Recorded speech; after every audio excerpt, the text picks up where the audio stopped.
I'm going to show you how to use a distortion pedal, covering everything that you need to know from how to set it up and get a good sound from it, all the way to some common problems that you might have with it and how you can avoid them. So to set it up, use a guitar lead to connect your guitar to the pedal's input, and then use another guitar lead to connect the pedal's output to your amplifier's input.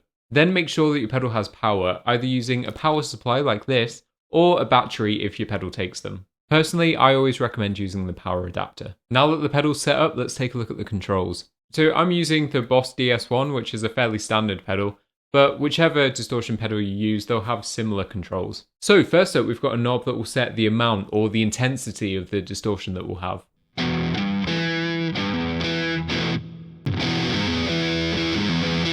And on this pedal, the knob's called Distortion, but on yours it might be called Gain or Effects Level or something like that. Next up, we've got Level, and that changes the volume of the pedal.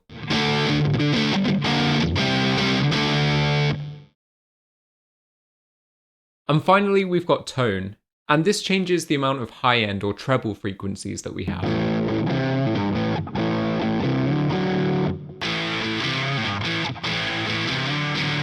And then there'll be some way to turn on the pedal, either stomping it like this, or a clicky button that you push on with your foot. Now, one thing that I recommend doing is setting the level so that your amp is the same volume whether the pedal is on or off. And what that does is it just stops a sudden change in volume when you're using the pedal, unless that's the sound that you're going for. But I always think it's a good place to start. Now, speaking of your amplifier, there's two ways that you can use your distortion pedal to affect its sound.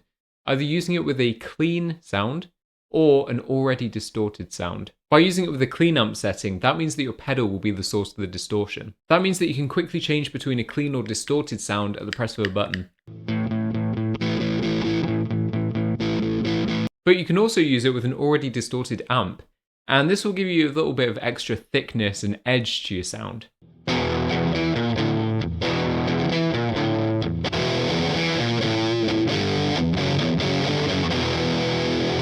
Likewise, if you put a distortion pedal going into another distortion pedal, which is called pedal stacking, then you can get an even thicker distorted sound. Now we're all set up and we've got the sound that we want, let's take a look at some common problems. So the biggest one for any guitar pedal is that there's no sound coming from it. And more often than not, it just means that the pedal hasn't been set up properly.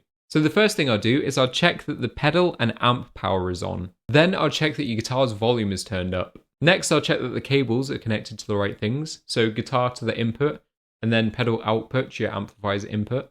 And if that's still not working, what I would do is I'll connect your guitar directly to that amplifier to make sure that's working. And I'd make sure to test it with both guitar cables as well to make sure that they're not the problem. If that works, but the pedal still isn't working, then it might be a problem with the pedal. So what I'd do is I'd take it down to your local guitar store to get them to have a look. Another problem that's more specific to distortion pedals is noise. And this is a humming or hissing sound that increases the more you turn up the effect level. More often than not, it's caused by a faulty adapter, especially if you've bought a more affordable guitar pedal. Where possible, I recommend using an isolated power supply, like this one here, especially if you're going to be using more than one guitar pedal. But I would at least recommend investing in a good quality power adapter. That being said, there'll always be some level of noise coming from your guitar that will increase the more you turn that up, especially if you're using a guitar like this with single coil pickups. But if you're worried about the level of hum and it's only happening when you're using this pedal, then I would say try fiddling around with the settings to see if you can get the sound that you want without the hum. Then what I would say is try out a new power supply. And finally, if that's not working, try taking it to your local guitar store because it could be some faulty wiring. And that's it, your pedal should be ready to go. If you like this video, give it a like to help it reach more people and subscribe for more guitar tips. Thank you.